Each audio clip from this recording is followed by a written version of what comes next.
Middle Childhood by Ethan Martinez, Ashley Martinez, Chloe Hairball, and Reagan Ramos.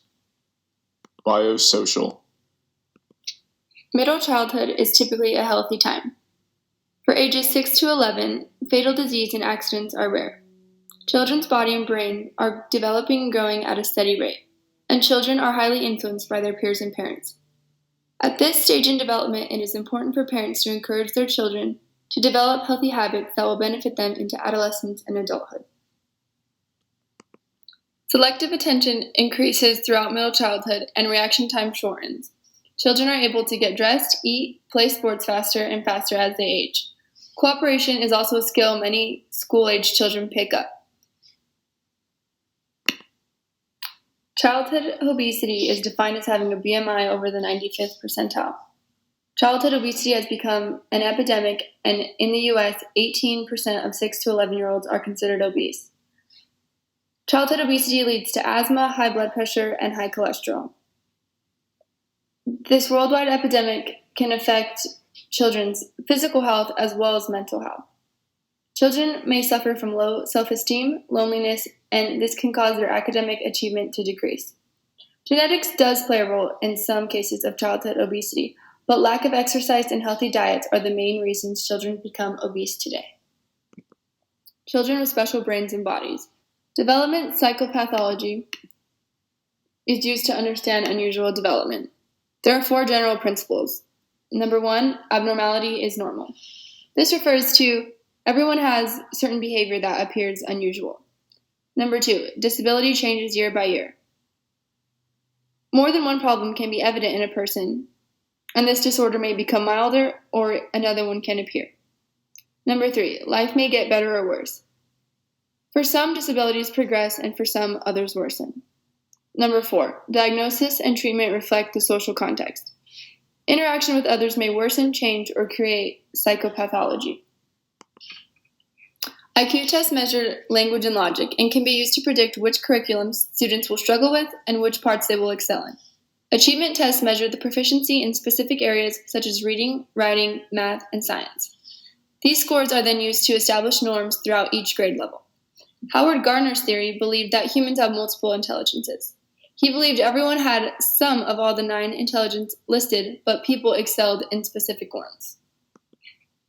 ADHD is a condition categorized by a persistent pattern of inattention or hyperactive or impulsive behaviors.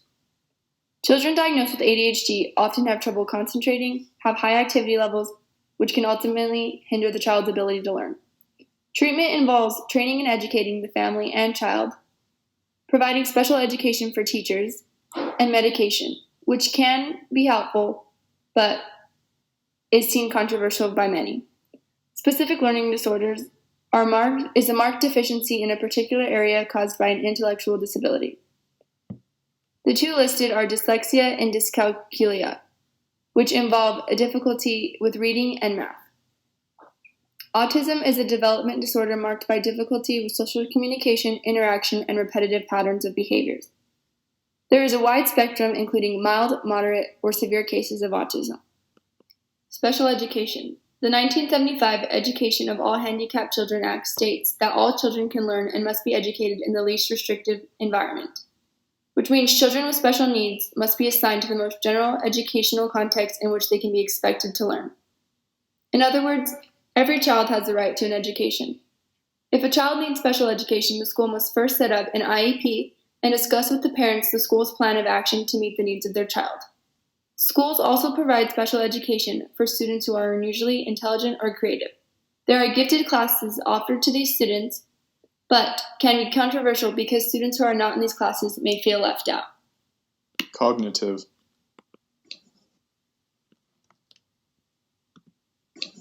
Building on theory. Middle childhood is essential as it is a time of concrete operational thought. Logical thinking starts to begin and egocentrism diminishes. Cultural effects take place on children's learning abilities, as it affects not only what children learn but also how they learn. The thinking process during this time is understood through the informational processing theory, which describes how children retain, organize, and use information while learning, and how these abilities change over the course of children's cognitive development during middle childhood. The zone of proximal development is a theory that explains how children in middle childhood watch and imitate older people as they complete tasks. These theories are similar and somewhat related as they both describe different ways that children learn and process information. Language and socioeconomic status. There are many different ways for language learning to advance, such as expanding vocabulary, where words begin to logically link together and as metaphors begin to make sense. During middle childhood, children begin to excel at pragmatics. Most children speak their first language at home, while becoming fluent in school language. There is a correlation with children of low socioeconomic status usually having lower linguistic skills. They hear less language at home and the adults' expectations for learning are low. This can be avoided for children of low socioeconomic status. Correlation between children of low socioeconomic status and low linguistic skills. The graph on the left represents the amount of words spoken to a baby and the socioeconomic status they belong to. As you can see, the higher the socioeconomic status, the more words that are spoken to the child. On the graph on the right, this represents how being spoken to less as babies can affect low-income students in the future.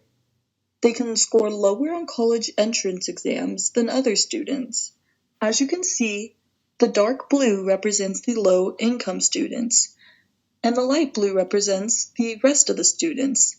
The dark blue is lower than the light blue on all categories.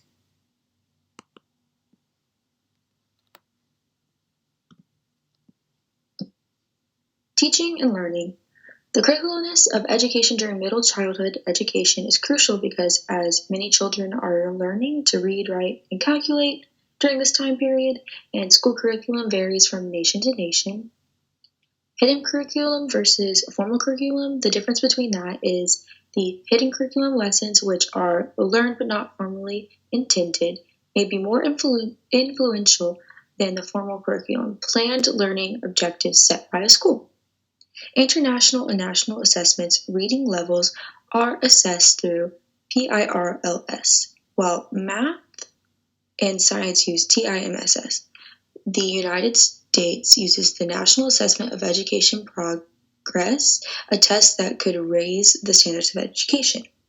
Nations varying government control over education. Each nation varies with the amount of control that the central government holds over education. Education is a political and developmental issue, and the types of schooling offered by different types of schooling programs are charter schools, private schools, or homeschooling, and there's no solid proof that one is more beneficial than the other.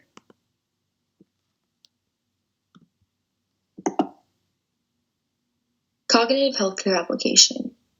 During the middle childhood phases, foundational skills are being built that will set the stage for school success, healthy literacy, self-discipline, the ability to make good decisions about risky situations, eating habits, and even the ability to create healthy relationships with others. During this phase, many children are at risk to developmental and behavioral disorders, child mistreatment, and unintentional injuries. Knowledgeable and nurturing caregivers or parents must be present in middle children's lives in order to decrease cognitive risks. Psychosocial.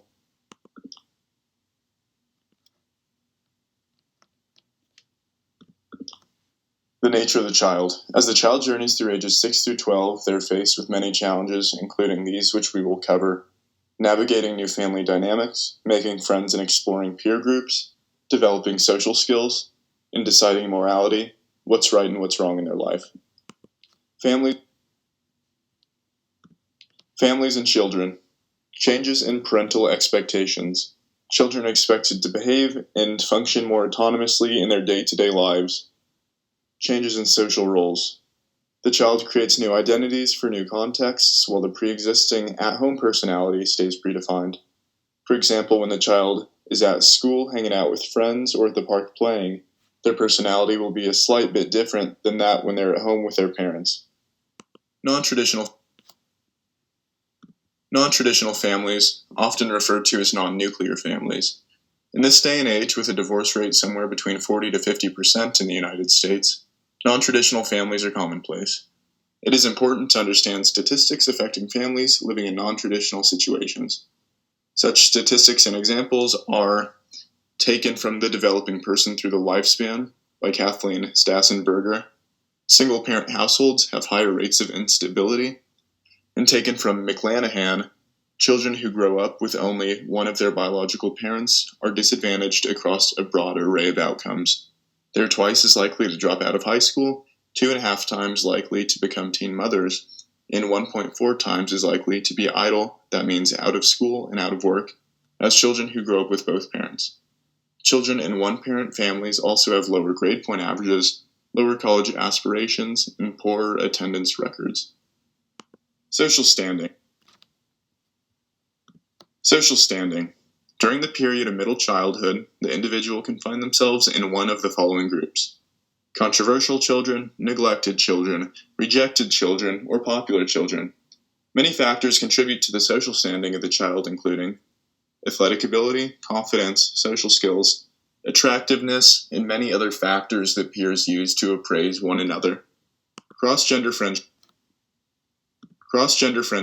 At the age of middle childhood, it is common that friendships are formed between different sex individuals.